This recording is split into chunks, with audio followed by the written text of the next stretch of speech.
मगाशी तिथे लई माणसं होती त्यामुळे बोलता आलं नाही. बोला ना, काय बोलायचंय? काय नाही, आभार मानायचे होते तुमचे. तुमच्यामुळं आज मी इथे धडधाकड उभा आहे. हे जरा अतिच होतंय असं नाही वाटत आहे का? अति काय, बसा. खरंच आभार मानायचे होते.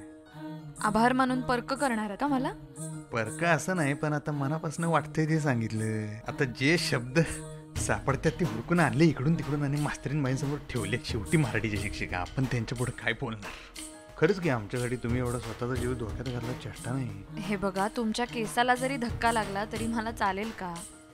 तुम्ही काय लगेच थँक्यू म्हणताय मला? तुम्ही पण सावरतच की मला. तुम्हाला आठवतंय आपण थायलंडला होतो तेव्हा? कुठे? माउंटन बुद्धा टेम्पलला. तिकडे माझा तोल चालला होता आणि तुम्ही सावरून घेतलत मला. यावेळी मी तुम्हाला सावरलं. एवढं काय?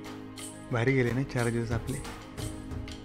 पण आठवण काढू नका आता तिची. मी तिकडून आल्यापासून एक शब्द धड बोललेला नाही तुमच्या संग. माझी उगाच आपली चिडचिड. खरंच सॉरी बरं. सॉरी. बघा, आधी थँक्यू, सॉरी काय चाललंय तुमचं?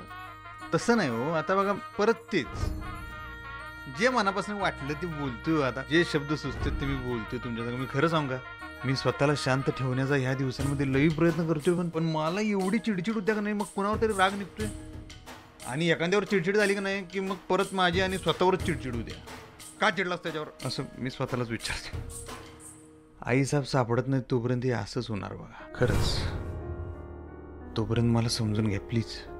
Thank you, sorry, please. आज म्हणजे कमाल करताय तुम्ही. काही काळजी करू नका. आपण इतकी माणसं कामाला लावली आहेत. तुम्ही प्रयत्न करताय, मी प्रयत्न करतेय मॅडमना शोधायचा. त्या सापडणार आहेत, नक्की सापडणार आहेत. हेच मी बी रोज सांगतोय स्वतःला. का आपण आता किती दिवस झाले बघा की